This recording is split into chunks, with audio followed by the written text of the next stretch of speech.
नमस्कार। स्वागत है एसएससी एआई प्रेप में, जहां हम आसान भाषा में रोचक सामान्य ज्ञान के तथ्यों को समझेंगे। आज हम अर्थशास्त्र के एक महत्वपूर्ण ग्राफ के बारे में जानेंगे, डिमांड कर्व। सोचो, तुम्हें बहुत पसंद की चीज मिलती है, मान लो पिज्जा। अगर पिज्जा की कीमत कम होगी तो तुम ज्यादा पिज्जा खरीदोगे, है ना? जी हाँ, सस्ता होगा तो ज्यादा खाऊंगा। ठीक है, और अगर पिज्जा की कीमत बहुत ज्यादा हो जाए तो? फिर कम ही पिज्जा खा पाऊंगा। बिल्कुल, ये दर्शाता है कि कीमत और मांग का एक उल्टा रिश्ता है।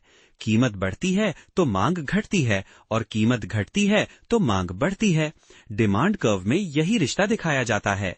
इसलिए डिमांड कर्व का स्लोप हमेशा ऋणात्मक होता है, मतलब नीचे की तरफ झुका हुआ।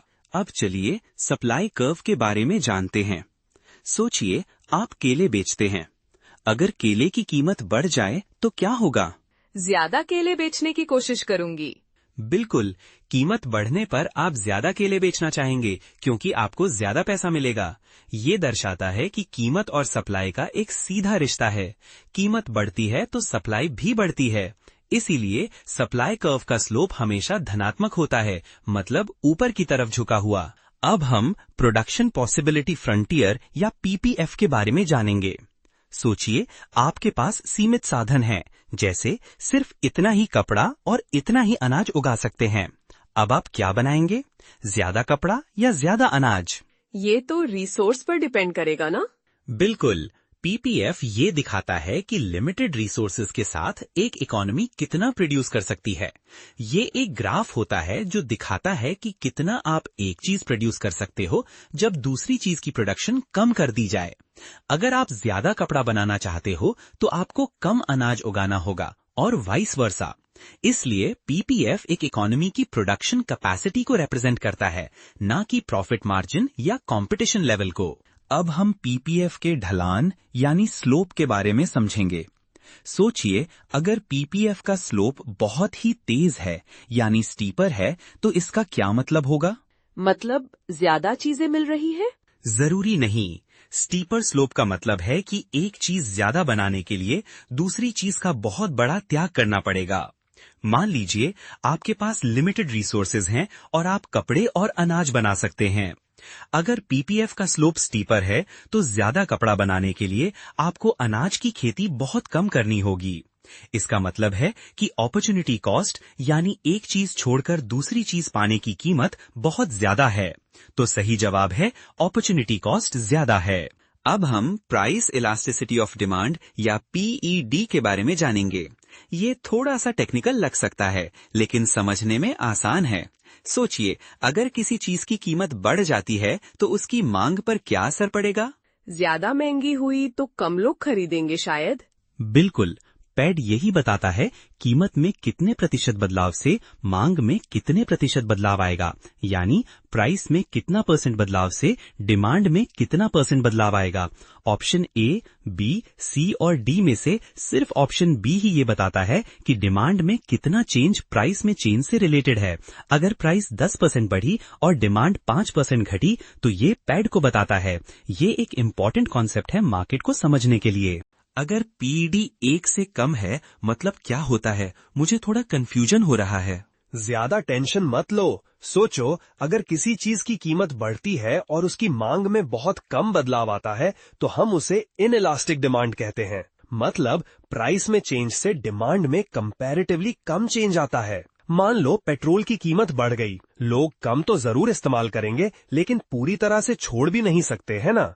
क्योंकि उन्हें गाड़ी चलानी है या और जरूरी काम करने हैं। इसलिए यहाँ डिमांड इनइलास्टिक है।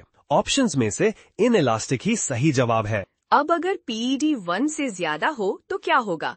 ये थोड़ा मुश्किल लग रहा है। बिल्कुल भी मुश्किल नहीं है। सोचो, अगर किसी चीज की कीमत थोड़ी सी भी कम होती है और उसकी मांग में बहुत ज्यादा बढ़ोतरी हो जाती है तो उसे हम इलास्टिक डिमांड कहते हैं। मतलब प्राइस में चेंज से डिमांड में कंपैरेटिवली ज्यादा चेंज आता है। जैसे मान लो आइसक्रीम की कीमत कम हो गई तो हर कोई ज्यादा आइसक्रीम खरीदना चाहेगा, है ना? यहाँ डिमांड इलास्टिक है, क्योंकि कीमत में छोटे से बदलाव से मांग में बहुत बड़ा परिवर्तन आ रहा है। इसलिए ऑप्शंस में से इलास्टिक ही सही जवाब है। अच्छा, अब प्राइस इलास्टिसिटी ऑफ सप्लाई या PES क्या होता है? ये थोड़ा कंफ्यूजिंग लग रहा है। बिल्कुल नहीं। सोचो, किसी चीज की कीमत बढ़ती है तो उसके उत्पादन में कितना बदलाव आता है। PES यही बताता है। ये बताता है कि प्राइस में कितने % बदलाव से सप्लाई में कितना % बदलाव आएगा। जैसे मान लो गेहूं की कीमत अचानक बहुत बढ़ गई। किसान ज्यादा गेहूं उगाने की कोशिश करेंगे क्योंकि उन्हें ज्यादा मुनाफा होगा। इस मामले में सप्लाई इलास्टिक है क्योंकि कीमत में बदलाव से आपूर्ति में भी उल्लेखनीय परिवर्तन आ रहा है। लेकिन अगर किसी चीज की कीमत बढ़ने पर भी उसकी सप्लाई में बहुत कम बदलाव आता है तो वो इनइलास्टिक होगी। तो सही जवाब है कि PES सप्लाई में कितना चेंज प्राइस में चेंज से रिलेटेड है। अब इनकम इलास्टिसिटी ऑफ डिमांड या YED क्या होता है? ये PES से थोड़ा अलग लग रहा है। बहुत अच्छा सवाल। पेस की तरह ही येड भी एक इम्पॉर्टेंट कॉन्सेप्ट है। ये बताता है कि किसी व्यक्ति की आय में बदलाव से उसकी मांग पर क्या प्रभाव पड़ता है। सोचो, अगर किसी के पास अचानक बहुत सारे पैसे आ जाते हैं तो वो क्या करेगा? ज्यादा खरीदारी करेगा, है ना? येड यही रिलेशनशिप बताता है। इनकम में कितने % बदलाव से डिमांड में कितना % बदलाव आएगा। जैसे अगर किसी की आय 10% बढ़ती है और उसकी गाड़ी खरीदने की डिमांड 20% बढ़ जाती है तो इसका मतलब है कि गाड़ी की डिमांड इनकम के प्रति हाईली इलास्टिक है। लेकिन अगर आय में बढ़ोतरी से डिमांड में बहुत कम बदलाव आता है तो वो इनइलास्टिक होगी। तो सही जवाब है कि येड डिमांड में कितना चेंज इनकम में चेंज से रिलेटेड है।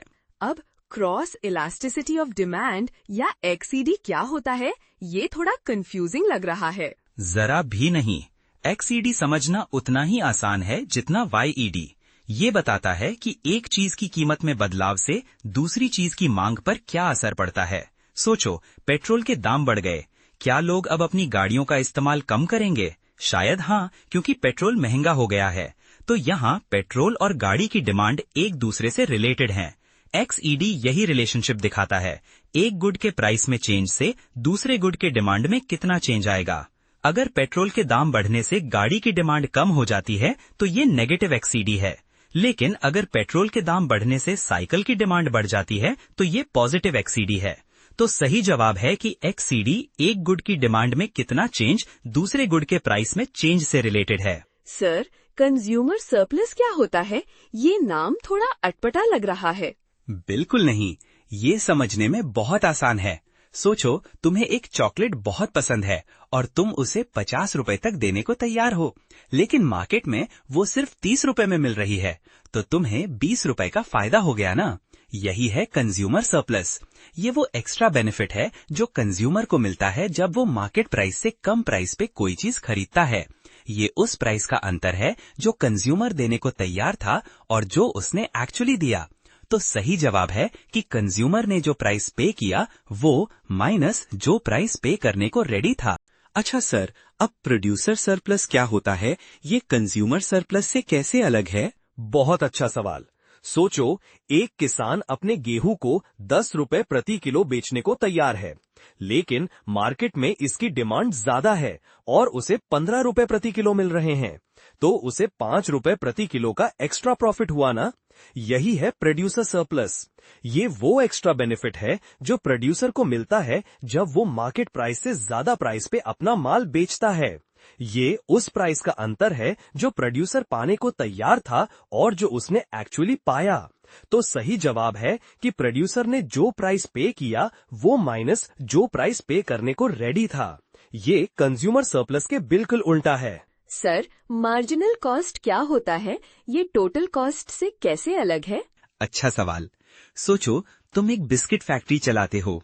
अगर तुम 100 बिस्किट बनाते हो तो तुम्हारा टोटल कॉस्ट 1000 रुपए है। अब अगर तुम एक और बिस्किट बनाते हो तो तुम्हारा टोटल कॉस्ट 1002 रुपए हो जाता है। तो उस एक एक्स्ट्रा बिस्किट बनाने में तुम्हें कितना एक्स्ट्रा खर्चा आया? सिर्फ 2 रुपए ना। यही है मार्जिनल कॉस्ट। ये एक एक्स्ट्रा यूनिट प्रोड्यूस करने का कॉस्ट है। ये टोटल कॉस्ट को क्वांटिटी प्रोड्यूस से डिवाइड करने से नहीं निकलता, बल्कि चेंज इन टोटल कॉस्ट को चेंज इन क्वांटिटी प्रोड्यूस से डिवाइड करने से निकलता है। इसलिए सही जवाब है change in total cost by change in quantity produced. Sir, marginal revenue क्या होता है? ये टोटल रेवेन्यू से कैसे अलग है? बहुत अच्छा सवाल। मान लो तुम नींबू पानी बेचते हो। अगर तुम 10 ग्लास नींबू पानी बेचकर 100 रुपए कमाते हो तो ये तुम्हारा टोटल रेवेन्यू है।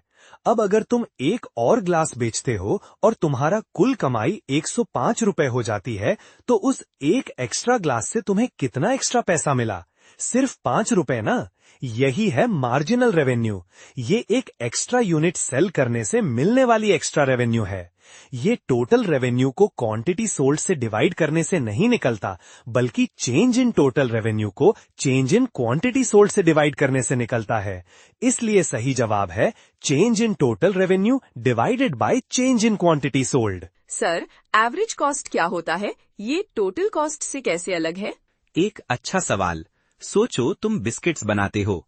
अगर तुम 10 बिस्किट्स बनाने में 100 रुपए खर्च करते हो तो ये तुम्हारा टोटल कॉस्ट है।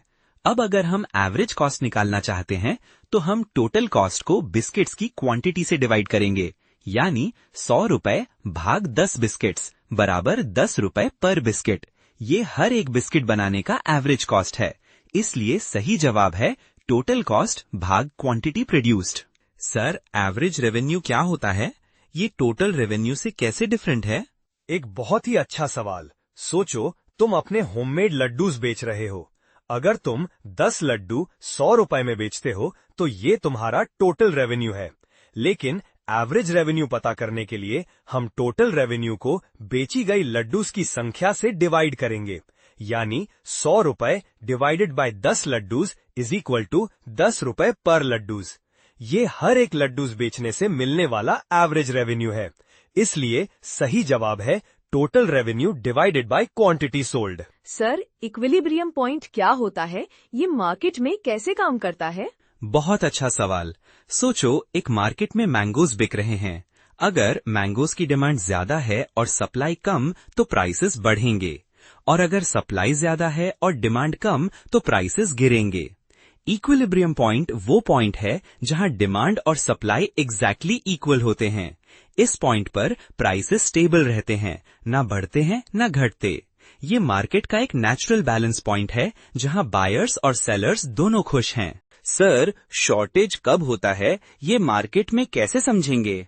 देखो बेटा, शॉर्टेज का मतलब है कि मार्केट में डिमांड सप्लाई से काफी ज्यादा है। सोचो दिवाली आ रही है और सब लोग पटाखे लेना चाहते हैं, लेकिन पटाखों की फैक्ट्री में उतना प्रोडक्शन नहीं हो रहा जितनी डिमांड है। इससे पटाखों का शॉर्टेज हो जाएगा और उनकी कीमत बढ़ जाएगी। यानी जब डिमांड सप्लाई से ज्यादा होती है तब शॉर्टेज की सिचुएशन बन जाती है। सर, सरप्लस क्या होता है? ये मार्केट में कैसे काम करता है? देखो बेटा, सरप्लस का मतलब है कि मार्केट में सप्लाई डिमांड से ज्यादा है। सोचो आम के सीजन में आम इतने ज्यादा हैं कि सबको मिल जाते हैं और कुछ आम बच भी जाते हैं। यानी जब सप्लाई डिमांड से ज्यादा होती है तब सरप्लस की सिचुएशन बन जाती है। इससे आम की कीमत कम हो सकती है क्योंकि आम ज्यादा हैं और लोग कम दाम पे भी खरीद सकते हैं। सर, लेसे फेयर इकोनॉमी क्या होती है? ये नाम थोड़ा अजीब है। बिल्कुल सही बात है बेटा, नाम थोड़ा मुश्किल लगता है पर कॉन्सेप्ट बहुत सिंपल है। लेजे फेयर का मतलब होता है छोड़ दो या फ्री रेन। इस तरह की इकोनॉमी में गवर्नमेंट मार्केट में बिल्कुल भी हाथ नहीं डालती। कोई रूल्स, रेगुलेशंस, टैक्सेस कुछ भी नहीं। सब कुछ मार्केट फोर्सेस के हवाले है। सोचो एक ऐसा बाजार जहां गवर्नमेंट सिर्फ देख रही है, कोई इंटरवेंशन नहीं कर रही। इससे कंपटीशन बढ़ता है और गुड्स और सर्विसेज की प्राइसेस मार्केट खुद डिसाइड करती है।